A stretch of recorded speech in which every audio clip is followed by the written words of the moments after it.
오늘 우리에게 주시는 하나님의 말씀은 이사야 14장 21절에서 32절의 말씀입니다. 말씀을 봉독할 때에 우리 하나님의 음성을 친히 들으시기 바랍니다.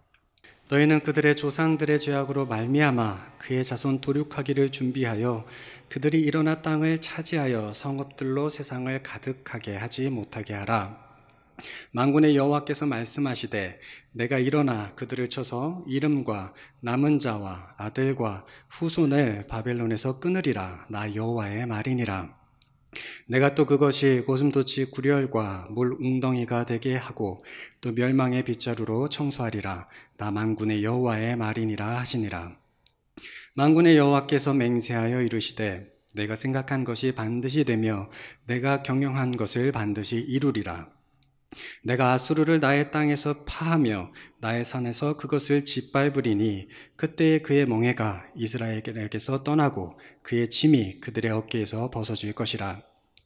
이것이 온 세계를 향하여 정한 경영이며 이것이 열방을 향하여 편 손이라 하셨나니 만군의 여호와께서 경영하셨은즉 누가 능히 그것을 패하며 누가 그의 손을 펴섰은즉 누가 능히 그것을 돌이키랴. 아하스 왕이 죽던 해에 이 경고가 임하니라. 블레셋 온 땅이여 너를 치던 막대기가 부러졌다고 기뻐하지 말라. 뱀의 뿌리에서는 독사가 나겠고 그의 열매는 날아다니는 불뱀이 되리라. 가난한 자의 장자는 먹겠고 궁핍한 자는 평안히 누우려니와 내가 내 뿌리를 기근으로 죽일 것이요 내게 남은 자는 살육을 당하리라. 성문이여 슬피 울지어다. 성읍이여 부르짖을지어다. 너 블레셋이여 다 소멸되리로다. 대저 연기가 북방에서 오는데 그 대열에서 벗어난 자가 없느니라. 그 나라 사신들에게 어떻게 대답하겠느냐. 여호와께서 시온을 세우셨으니 그의 백성의 공고한 자들이 그 안에서 피난하리라 할 것이니라. 아멘. 오늘 이 설교는 저의 개인적인 간증이 될 것 같습니다. 지난 한 주간 동안 이사야 14장의 말씀을 보면서 하나님이 저의 가장 큰 짐, 무거움, 기도의 제목들을 다 풀어주셔서 그것이 기뻐서 여러분들하고 같이 나누고자 말씀을 준비를 하였습니다. 현대인에게 있어서 제일 두려움을 갖게 하는 병은 아마 암이 될 것입니다. 그런데 이 암은 현재까지 연구로 보면 랜덤이라고 하는 연구도 있죠. 그러니까 10명 중에 3명이 암 때문에 고생을 하는데 그건 특별한 원인이 있는 것이 아니라 랜덤이다. 랜덤으로 걸린다. 그렇게 이제 연구 보고가 되는 것도 있고, 또 하나는 스트레스가 주요 원인이다 라는 연구도 있습니다. 많은 의사들은 현대인의 스트레스가 암 발생의 가장 중요한 요인이다 라는 얘기는 하지 않더라도 여러 가지 요인 중에 하나임에는 분명하다라고 말하고 있습니다.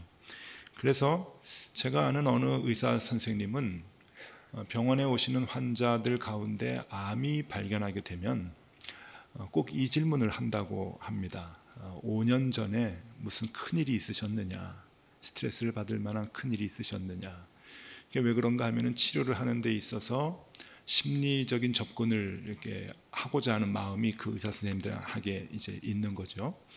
무슨 불안한 요인이 있어서 심적인 불안함 때문에 이제 병을 얻은 그런 그 인과관계가 있다고 한다면 그 부분의 마음을 조금 이렇게 편안하게 해줌으로 인해서 치료를 하는데 도움을 주고자 하는 그런 그 마음 때문이겠죠.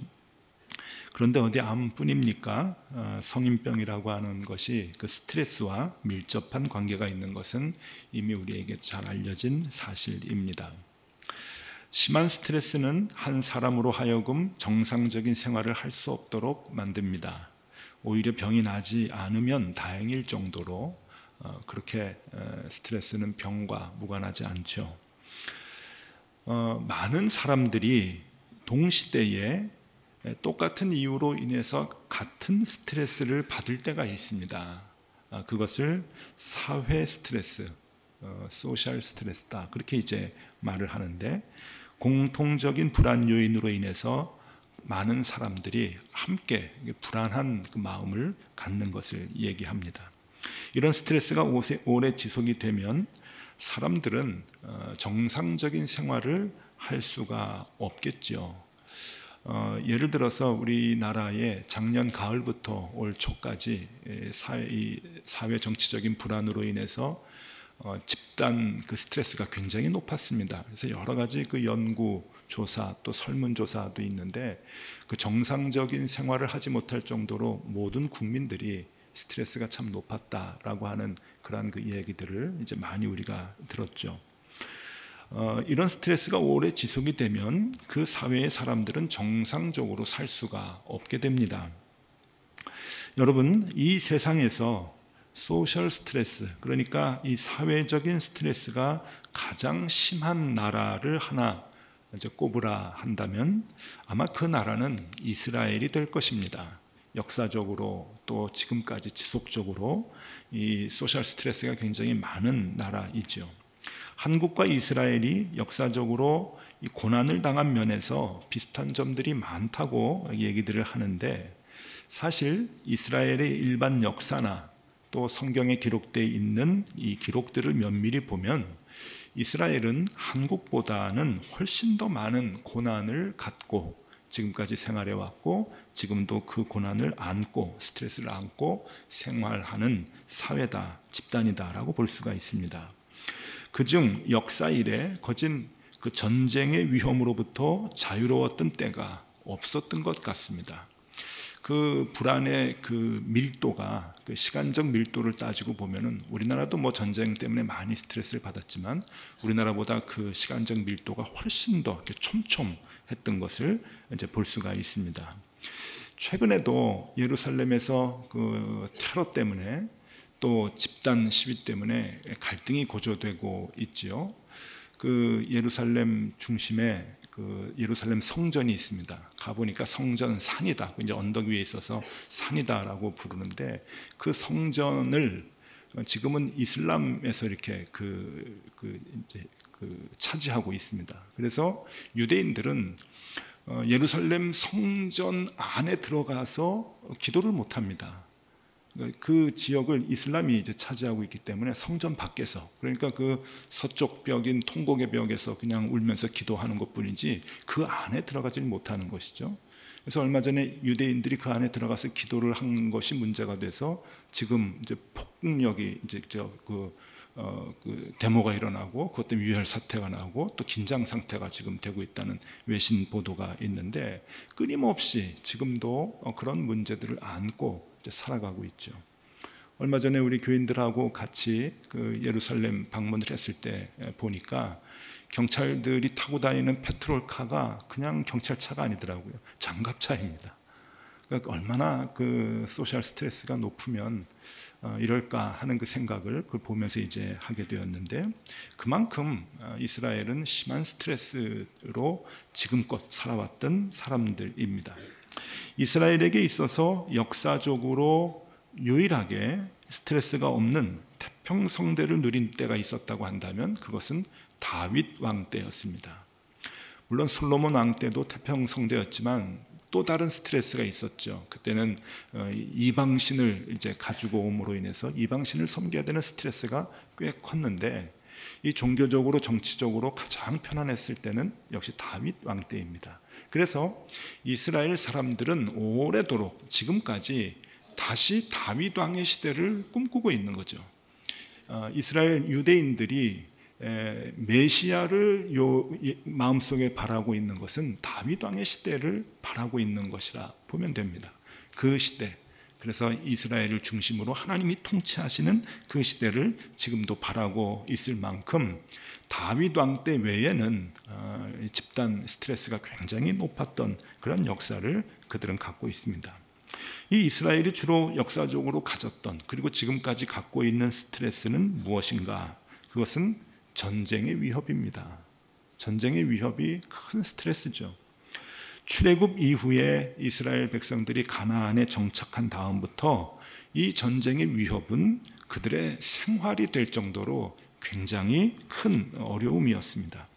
주변 나라에 비해서 힘이 월등히 약했던 이스라엘은 괴로운 나날들을, 불안한 나날들을 보내야만 했습니다. 그리고 전쟁이 나면은 늘 끌려갔죠. 그래서 살육을 당하고 노역에 끌려가고 하는 그러한 일들이 반복되었기 때문에 이들에게는 굉장히 큰 스트레스였습니다. 그 중에 역사적으로 이스라엘을 가장 괴롭혔던 나라가 세 나라가 있는데 그 세 나라가 블레셋과 아수르와 바벨론입니다. 오늘 설교의 제목이죠. 블레셋, 아수르, 바벨론. 오늘 성경 본문에 보면은 바벨론, 아수르, 블레셋 그렇게 나오지만 사실 역사적인 시간대로 보면은 제일 먼저 블레셋이 이스라엘 사람들을 괴롭혔고 두 번째로는 아수르가 괴롭혔고 세 번째로는 바벨론이 괴롭힌 것을 볼 수가 있습니다. 오늘 이사야 14장에 있는 말씀을 보면은 하나님께서 이 세 나라 때문에 스트레스를 많이 받고 있는 이스라엘 백성들이 탄식하며 하나님께 기도하는 그 기도를 들으시고는 이스라엘 백성들에게 약속의 말씀을 하십니다. 두 가지 큰 메시지를 주는데 그것은 얘들아, 이 나라는 블레셋과 아수르와 바벨론이 통치하는 나라가 아니라 하나님이 통치하는 나라다. 이 세상을 하나님이 통치한다. 그러니까 저 블레셋과 아수르와 바벨론의 왕들은 세상을 지배하는 힘 있는 왕인 것 같지만 아니다. 허수아비들이다. 내가 입김만 불어도 저들은 다 날아가 버리는 허수아비 왕들이니까 무서워하지 말아라. 이 세상의 통치자는 하나님이시다 라고 하는 것을 말씀을 하고 있고 이 세 나라를 결국 하나님이 멸하실 것이다. 이 세 나라의 멸망을 하나님이 두 번째로 얘기해 주고 있습니다. 그래서 이스라엘 백성들로 하여금 그 스트레스를 벗어나서 마음의 평안과 승리의 기쁨을 맛보라 라고 하는 그 메시지를 해주고 있는 것이죠. 이 세 나라를 보면은 오늘 먼저 블레셋을 보겠습니다. 이게 시간적으로 먼저 보면 이 블레셋은 28절에서 32절까지가 블레셋에 대한 심판의 말씀입니다. 그 중에 31절을 제가 읽어드리겠습니다. 성문이여 슬피 울지어다. 성읍이여 부르짖을지어다. 너 블레셋이여 다 소멸되리로다. 대저 연기가 북방에서 오는데 그 대열에서 벗어난 자가 없느니라. 이 블레셋은 하나님이 나중에 다 멸할 것이다. 그러니 너희들은 걱정하지 말아라 라고 얘기합니다. 이 블레셋은요, 여러분, 가나안 7족속 중에 한 부족이었습니다. 그러니까 이스라엘 사람들이 광야에서 이제 그 방황하다가 하나님이 인도하시는 가나안으로 들어갔을 때 그 가나안에는 먼저 살고 있었던 7족속이 있었는데 하나님이 그 7족속을 다 멸하라고 얘기를 하셨죠. 근데 제일 남쪽에 살고 있는 이 블레셋을 다 멸하지를 못했습니다. 그 결과 이 블레셋 때문에 이스라엘은 계속 고난을 당하는 거예요. 블레셋 때문에. 이 블레셋의 영어 발음이 팔레스틴입니다. 그러니까 이 블레셋은 지금까지 괴롭히는 거예요. 지금까지 함께 살면서. 원래 블레셋의 나라가 지금 이스라엘 지도를 보면 가자지구, 팔레스틴 자치기구인 가자지구, 그러니까 서남 쪽에 있는데 그 지역이 블레셋의 지역이거든요. 그 팔레스틴 사람들이 지금도 계속 이스라엘 사람들하고 이제 갈등을 하게 되는데 그때부터 이제 이게 시작이 되는데 옛날에는 이 블레셋이 훨씬 더 힘이 강했습니다. 그래서 다윗 왕 이전 때, 즉 다윗이 골리앗, 블레셋의 장수였던 골리앗을 무찌르기 이전까지는 늘 이스라엘이 블레셋 앞에서 벌벌벌벌 떨던 그런 관계였죠. 그러니까 이 블레셋은 역사적으로 이스라엘을 가장 많이 오래도록 괴롭혔던 나라입니다. 주전 1500년부터 주전 1000년까지 500년 이상 동안 거진 이스라엘을 속국같이 여기면서 괴롭혔던 나라가 블레셋이셨다 하는 거죠. 그 다음에 얘기하는 나라는 아수르입니다. 이 아수르에 대한 멸망의 예언은 25절에서 27절까지 나오는데 26절과 27절을 제가 읽어드립니다. 이것은 온 세계를 향하여 정한 경영이며 이것이 열방을 향하여 편 손이라 하셨나니 만군의 여호와께서 경영하셨은즉 누가 능히 그것을 패하며 그의 손을 펴셨은즉 누가 능히 그것을 돌이키랴. 내가 아수르를 멸망시킬 것이다. 내가 결심을 했다. 그러니 내가 결심한 것은 바꾸지 못한다 라고 하는 그런 말씀입니다. 너희들을 괴롭게 하는 아수르, 그 아수르가 세상을 지배하는 것 같으냐? 아니다. 내가 그를 멸할 것이다. 내가 결심을 했으니까 내가 그것을 돌이키지 않을 것이다. 이스라엘 백성들에게 힘을 주는 말씀이죠. 이 아수르는 주전 800년에서부터 주전 600년까지 200~300년 동안 굉장히 이스라엘을 괴롭히다가 이스라엘이 남북으로 나뉘어졌을 때 북이스라엘을 점령하고 멸망시켰던 그러한 나라였죠. 아주 잔인하고 잔혹함으로 아주 그 유명을 떨쳤던 그러한 제국이었습니다. 세 번째는 바벨론이라고 하는 나라입니다. 이 바벨론에 대한 멸망의 예언은 21절에서 24절까지 나옵니다. 24절의 말씀을 읽어드립니다. 만군의 여호와께서 맹세하여 이르시되 내가 생각한 것이 반드시 되며 내가 경영한 것을 반드시 이루리라. 경영이라고 하는 단어가 반복되어 나오는데 이 세상의 경영은 이 제국의 왕들에게 있는 것이 아니라 나 여호와의 손에 있는 것이다. 계속 반복해서 얘기합니다. 아수르를 멸망시켰던 것 같이 바벨론도 멸망시킬 것이니 너희들 걱정하지 말아라 라고 하는 메시지를 계속해서 하나님께서 이스라엘 백성들에게 얘기해 주고 계시죠. 이 바벨론은 굉장히 오래된 나라입니다. 역사학자에 따라 좀 다르지만 BC, 그러니까 주전 4000년경에 이제 그 이란, 지금의 이란에서 세워진 그러한 그 나라다 이렇게 얘기를 하는데 굉장히 오래된 제국이죠. 주전 2000년경에 아주 급성장하고 팽창을 해서 나중에는 그 팔레스틴 전체 지역, 중동 지역을 지배했던 그러한 그 나라인데 북이스라엘을 멸망시켰던 아수르가 점점 더 이제 팽창을 하게 되니까 이제 그 아수르를 무너뜨리고 그 중동의 패권을 이제 잡게 되는 그런 그 나라이죠. 그럴 때 남쪽 유다까지 다 멸망을 시켰던, 그래서 이스라엘 사람들을 잡아가서 바벨론에서 포로 생활을 시켰던 그러한 나라가 바로 이 바벨론입니다. 그런데 여러분, 이 성경에서 우리가 발견할 수 있는 것은 이렇게 블레셋과 아수르와 바벨론에 대한 심판의 말씀이 나오는데 중요한 것 두 가지를 우리가 발견할 수가 있습니다. 그것은 첫 번째로 이 세 나라가 동시에 있었던 나라가 아니라는 겁니다. 이게 참 놀랍죠. 이사야가 이 세 나라를 쓰고 있는데, 이름까지 정확하게 쓰고 있는데 이 세 나라가 동시에 있었던 것이 아닙니다. 물론 엄밀히 말하면 동시에 함께 있었던 때도 있었습니다만은 적어도 동시에 이스라엘을 괴롭히지는 않았었습니다. 같은 시대에 이스라엘을 괴롭힌 나라들은 아닌 것이죠.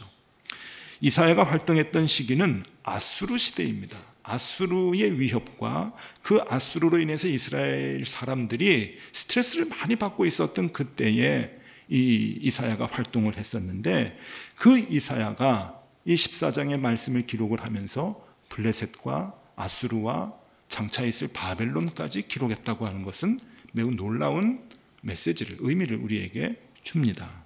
그것은 이사야의 입장에서 보면, 즉 이사야가 살고 있었던 그 시대의 입장에서 보면 블레셋은 과거입니다. 과거에 이스라엘을 괴롭혔던 나라였고, 아수르는 현재 이스라엘을 괴롭히는 나라이고, 블레셋은 미래에 또다시 이스라엘을 괴롭히고 스트레스를 많이 줄 나라라고 하는 것입니다. 그러면 과거였던 블레셋은 알고 현재였던 아수르는 알아도 미래인 바벨론은 어떻게 알았을까? 그게 이사야가 예언자라고 하는 거죠. 그래서 예언자죠. 하나님께서 알려주시고 하나님께서 전하라 라고 입술에 말을 주니 이사야가 기록을 하는 겁니다. 그래서 앞으로 바벨론도 이스라엘에게 심한 스트레스를 줄 텐데 그럼에도 걱정하지 말아라, 하나님이 통치하실 것이다 하는 메시지입니다. 또 하나가 있는데 중요한 점은, 그것은 이 세 나라가 같은 지역에서 이스라엘을 괴롭힌 것이 아니라는 것입니다. 말씀드렸듯이 블레셋은 남쪽, 그러니까 이스라엘의 남서쪽에서 계속해서 이스라엘을 이제 괴롭혔던 것이고, 아수르는 북쪽에서 괴롭히는 겁니다. 그래서 이스라엘이 남북으로 갈렸을 때 이 북쪽을 아수르가 점령을 했죠. 멸망을 시켰죠. 그리고 바벨론은 동쪽이라고 볼 수가 있습니다. 이스라엘의 동쪽에서부터 나와가지고 전체 이스라엘을 다 멸망시킨 그러한 그 나라인 것이죠. 이해를 돕기 위해서 제가 친절하게 지도를 좀 그려왔습니다. 지도를 한번 보시죠.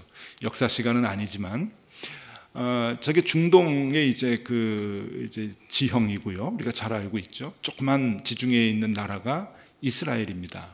저 하얀 이스라엘에 가장 먼저 스트레스를 줬던 나라는 블레셋입니다. 블레셋은 남쪽입니다. 그러니까 이 남쪽에서 계속해서 지금까지 스트레스를 주고 있는 그 민족이 이제 팔레스틴 민족이고요.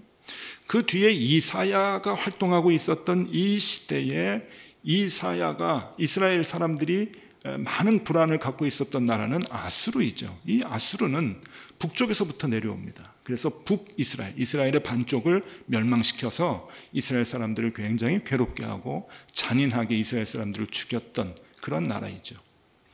이 그 잔인함이 얼마나 큰가 하면은 뭐 일반 역사에서도 그것이 잘 나오지만 요나서에 보면 잘 나옵니다. 하나님이 요나가 활동할 때가 이 아수르 시대인데 이 아수르의 수도가 니느웨 아닙니까? 니느웨에 가가지고 하나님이 구원의 메시지를 전하라 하니까 이 아수르가 너무 악하니까 하나님 그런 거 필요 없습니다. 쟤네들은 죽어야 됩니다. 그러고서 자기가 다시스로 도망을 가지 않습니까?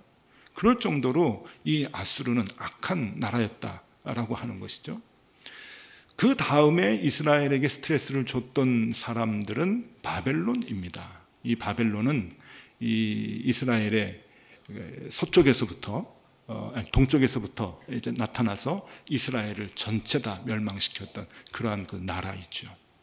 자, 그러고 보면은 우리가 이 세 나라의 이름을 들으면서 무엇을 발견할 수 있는가 하면은 하나님이 이 세 나라를 통치하고 이 세 나라의 모든 왕들을 하나님이 지배한다라고 하신 것은 이스라엘 백성을 향해서 시간과 공간을 초월하여 내가 너희들을 지킬 것이다 라고 하는 메시지를 주고 있는 것입니다. 시간은 역사 아닙니까? 내가 블레셋을 멸망시킨 것 너희들 봤지? 그러니까 지금 아수르 걱정하지 마. 내가 멸망시킬 것이고 앞으로 바벨론도 멸망시킬 것이다 라고 하는 시간을 초월해서 이스라엘 백성을 지키시고 도우시는 하나님이심을 말씀을 하시는 것이고, 또 지형적으로 보면 남쪽과 북쪽과 동쪽, 얘들아 걱정하지 말아라. 사방에서 우겨쌈을 당하여도 내가 너희들을 지킬 것이다.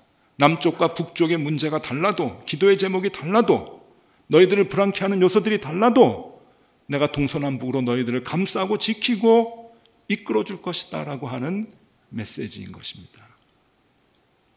그러니 이스라엘 백성의 입장에서 보면은 이 세 나라의 이름만 들어도, 블레셋, 아수르, 바벨론, 이 세 나라의 이름만 들어도 벌벌 떨고 있다가, 스트레스를 많이 받고 있다가도 하나님의 이 음성을 듣고 난 뒤에는 이 세 나라의 이름이 오히려 마음을 편안하게 하고 오히려 새로운 소망을 갖고 힘을 갖게 하는 능력이 된다고 하는 것이죠. 왜? 하나님이 다 해결해 줄 것이다. 하나님이 다 제하여 줄 것이다. 너희들은 내 자녀이기 때문에 내가 너희들을 붙들어 줄 것이다 라고 하는 그 메시지를 이 나라의 이름들을 통해서 하나님이 말씀해 주고 있기 때문입니다. 이게 이제 저한테는 은혜가 된 거죠. 한 주일 내내. 지난 한 주일 동안 우리가 이사야 14장을 묵상을 했는데 저에게 가장 컸던 문제들을 하나님께서 하나하나 해결해 주셨습니다. 개인적 간증을 하는 김에 다 하면은요, 여러분 요새 제가 제일 스트레스 받는 문제가 뭔지 아십니까? 교회 분립입니다. 정말 눈만 뜨면은 걱정이 되고요. 제가 좀 담대할 것 같죠? 그렇지 않습니다. 여러분들에게 자꾸 기도 부탁드리는 것은 그만큼 불안하기 때문입니다. 분립이 돼서 가는 교회가 잘 될까? 여러 도전들이 있는데, 걱정들이 있는데 잘 될까? 또 남아있는 교회, 새로운 목사님이 오시고 또 교회가 유지가 되고 지속이 되는 것이 잘 될까 하는 것이 정말 기도의 제목입니다. 정말 많이 걱정이 되죠. 그런데 지난 한 주간 동안에 이 말씀을 보면서 제가 잊어버리고 있었던 것이 다시금 생각이 났습니다. 그게 뭔지 아십니까? 9년 전에 우리가 똑같은 경험을 했지 하는 겁니다. 아주 단순한 거예요. 그래, 9년 전에 우리가 같은 기도를 했고 시간이 지나서 지금 와 보니 하나님이 다 해결해 주셨지 하는 그 간증인 거예요. 여러분, 9년 전이 지금보다 더 힘들면 힘들었지 쉽지 않았습니다. 근데 벌써 잊어버렸던 거예요, 제 마음에. 그래서 또 불안해하는 거예요. 여러분, 9년 전에 교회가 4개로 분립이 되면서 여기에 세워질 때 우리 북쪽으로 오는 이 높은 뜻 정의교회에는 다른 교회에 비해서 큰 기도의 제목이 있었습니다. 그것은 이 근방에 교회가 많았기 때문이에요. 의외로 이 근방에 교회가 많습니다. 그런데 다른 교회보다는 마음에 걸리는 교회가 2교회가 있었습니다. 하나는 저 사거리 건너서 염광교회. 이 염광교회는 같은 교단입니다. 그래서 염광교회가 반대하면 저희가 여기에 들어오기가 쉽지 않았습니다. 그리고 나중에 알게 된 사실인데 염광교회는 이 정의여자고등학교하고 정의여자고등학교의 학원 선교를 위해서 굉장히 애썼던 교회입니다. 지금도 이 고등학교의 모든 학생들은요, 이 강당에 다 들어와서 함께 예배드리지 못합니다. 이 강당이 좁으니까. 그래서 절기 때마다 부활절이나 추수감사절 때 전교생이 다 염광교회 예배당에 가서 예배를 드립니다. 지금도 그래요. 예전부터 그렇게 관계를 갖고 학교 아이들을 사랑했던 교회가 저 이제 염광교회였는데, 염광교회 입장에서 보면은 우리가 학교에 들어와서 예배드리고 학생들을 위해서 기도해 주겠다고 하는 것은 염광교회의 선교의 장을 하나 뺏는 게 되는 것이죠. 걱정이 참 많았습니다. 그래서 처음 시작을 할 때 그때 저하고 또 장승철 목사님 그리고 우리 같이 일하는 이제 부목사님들 와가지고 이제 찾아갔어요. 지금은 이제 돌아가셨죠. 원로 목사님이신 최기성 목사님 찾아뵙고, 그때는 은퇴를 얼마 앞둔 분이셨는데 찾아뵙고 정중하게 인사를 드렸습니다. 저희가 이 강당에 와서 이제 교회를 시작하는 사람들입니다. 야단 맞을 각오를 하고 가서 인사드리고 이제 그랬는데, 그때 최기성 목사님 말씀을 제가 잊을 수가 없어요. 그 목사님이 어른이시죠. 대선배님이시고 담임 목사 방으로 불러들여서 둥그런 테이블에 다 앉게 하고 극진히 대접을 해주면서 뭐라고 얘기하시냐면은, 젊은 사람들이 수고가 많어. 내가 도와줄게. 열심히 해보라고. 참 좋은 일이라고. 그때 그 불안했던 마음이 한꺼번에 다 가셨어요. 왜 그게 지금껏 생각이 안 났는지 몰라요. 지난 한 주간에 그게 생각이 났어요. 그 목사님이 따뜻하게 얘기해 주시는, 등 두들기면서 젊은 사람들이 수고가 참 많어. 그거 쉬운 일이 아닌데 한번 열심히 해봐. 내가 옆에서 도와줄게. 한마디 더 하셨어요. 힘든 일 있으면 언제든지 와. 너무 감사했죠. 또 하나의 교회는 바로 밑에 있는 반석교회입니다. 거기는 교단이 다르죠. 감리교회에 있죠. 그래도 거리적으로 너무 가까워서 마음에 큰 부담이 있었는데, 이건 나중에 알았습니다. 들어와서 나중에 알았는데, 이 삼산학원의 고등학교 또 이 그 중학교 또 초등학교 다 관계되는 분들이 반석교회 장로님이셨어요. 교장 선생님, 교감 선생님이 다 반석교회 장로님이셨어요. 교단이 다른 교회에서 여기 들어오겠다고 하면은 반대할 일이죠. 왜? 그걸 결정할 수 있는 자리에 있는 분들이시니까요. 반석교회 장로님들이. 그런데 흔쾌히 허락을 해주셔서 저희가 들어오게 되었습니다. 그래서 저희를 늘 또 사랑해 주셔가지고 뒤를 좀 보살펴 주셨어요. 얼마 전에 이제 은퇴하신 고등학교 조석재 장로님께서는 반석교회에서 예배 드리고 또 슬그머니 올라오셔서 늘 우리 교회 예배 드리는 것을 보고 불편한 거 있으면 해결해 주고 그러셨습니다.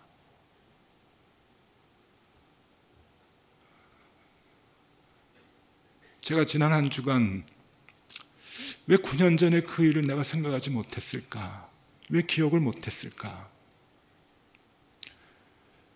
블레셋의 스트레스를 해결해 주신 하나님, 그 간증은 지금 아수르의 문제도 해결해 주실 것이다 라고 하는 확신 있는 믿음을 주게 하는 것이고, 또 그 문제를 해결하게 되면 앞으로 있을 바벨론의 문제도 너희들이 불안해하지 않고 하나님께 맡겨라 라고 하는 그 메시지가 아닌가. 근데 왜 또 불안해하는가? 그래서 여러분, 불안을 다 떨쳤어요. 제가 지난주보다 오늘이 좀 얼굴이 좀 편안해 보이지 않습니까? 하나님 너무 감사합니다. 하나님 9년 전 일이었는데 풀기 힘든 문제를 하나님 다 풀어주셨는데, 그래서 이렇게 좋은 교회에서 우리가 예배드릴 수 있도록 해주셨는데 하나님 또 해주실 줄로 믿습니다. 그냥 기도하겠습니다. 하나님 믿고 나아가겠습니다. 제가 좋아하는 찬송이 있습니다. 384장 나의 갈 길 다 가도록. 말 배우기 전에 불렀던 찬송 같아요. 할아버지 할머니가 너무 좋아하셔가지고 제 앞에서 늘 가르쳐 주시고 함께 불렀던 찬송입니다. 나의 갈 길 다 가도록, 이 찬송하고 예수 사랑하심은. 제가 말 배우는 것보다 먼저 불렀던 찬송인데, 나중에 머리가 좀 크고 난 다음에 학교 다니면서 이 찬송이 할아버지 할머니가 불러서 좋아하는 찬송이 아니라 저의 신앙의 고백이 된 때가 있었습니다. 저는 이 찬송이 지금도 참 좋아요. 근데 저만의 이유 때문에 좋아요. 제가 이 찬송을 좋아하는 특별한 이유가 있는데 한번 보십시오. 가사를 보면은요, 나의 갈 길 다 가도록 예수 인도하시니 내 주 안에 있는 긍휼 어찌 의심하리요. 믿음으로 사는 자는 하늘 위로 받겠네. 무슨 일을 만나든지 만사 형통하리라. 무슨 일을 만나든지 만사 형통하리라. 2절의 맨 마지막 부분은 나의 앞에 반석에서 샘물 나게 하시네. 나의 앞에 반석에서 샘물 나게 하시네. 3절의 맨 마지막은 영영 부를 나의 찬송 예수 인도하셨네. 영영 부를 나의 찬송 예수 인도하셨네. 저는 이게 참 은혜가 되는데, 제 나름대로 제 개인적인 겁니다. 이것은 왜 제가 여기에 대해서 은혜를 받는가 하면은, 학교에서 국어를 배우면서 동사의 시제를 배우는데 이 후렴 부분이 시제가 다 달라요. 자, 보십시오. 1절에 만사 형통하리라. 이것은 미래입니다. 만사 형통할 것이다. 미래이고, 2절에 보면은 나의 앞에 반석에서 샘물 나게 하시네. 적어도 제가 배운 대로, 국어 시간에 배운 대로 보면 이것은 현재입니다. 그리고 3절에 영영 부를 나의 찬송 예수 인도하셨네. 물론 이것은 먼 후에 내가 죽을 때 부를 고백이지만은 그 시점에서 볼 때 이것은 과거입니다. 예수 인도하셨네. 예수 인도하셨네. 아, 하나님이 나를 과거에도 지켜주셨고 지금도 지켜주시고 앞으로도 지켜주시는구나. 이 찬송에 시공간을 초월한 하나님의 인도하심의 손길이 다 들어가 있는 거예요. 그러니까 너무 은혜가 되더라고요. 좋더라고요. 그래서 지난 한 주간 동안 제가 생각하지 못했던 9년 전의 일들을 생각을 하면서 다시 용기를 얻으면서 이 찬송을 내내 불렀습니다. 제가 불렀던 찬송을 이 설교 후에 같이 부르게 해서 대단히 죄송하지만 그래도 의미가 있을 것 같아요. 나의 미래를 지켜주시고 나의 현재를 지켜주시고 나의 과거를 지켜주신 하나님, 시공간을 초월해서 우리를 인도해 주시는 하나님, 그 하나님이 우리를 붙들고 계시다라고 하는 것이죠. 어찌 저뿐이겠습니까? 여러분들 지금 스트레스 받고 있는 기도의 제목들이 많지 않습니까? 이 스트레스라고 하는 게 우리 교회 안에 용어로 바꾸어서 얘기하면 기도 제목이잖아요. 여러분 지금 풀기 힘든 기도의 제목이 있습니까? 예전에 하나님께서 여러분 힘들고 어려우실 때 여러분들을 구원해 주셨습니다. 그 하나님의 손길이 오늘 여러분들의 문제를 해결해 주실 것이고, 앞으로 또 비슷한 문제가 당하더라도 우리 낙심치 않도록 하나님께서 힘을 주실 것입니다. 그 하나님을 의지하고 그 하나님과 동행하는 우리 교회, 우리 교우들 다 되실 수 있기를 소망합니다. 기도하겠습니다. 주님, 이제와 기억해 보니 우리의 과거의 심한 고통을 다 이기게 하여 주셨습니다. 그 믿음의 경험과 간증이 이제 오늘의 당면한 문제를 극복하는 힘이 되게 하여 주시옵소서. 그리고 오늘의 그 경험으로 또 장차 있을 삶의 곤고한 미래의 문제도 담대하게 이겨나갈 수 있는 새로운 힘을 우리가 얻게 하여 주시옵소서. 시간과 공간을 초월하여 다가오시는 주님을 늘 찬양하는 우리가 되게 하여 주옵소서. 예수 그리스도 이름으로 기도드리옵나이다. 아멘.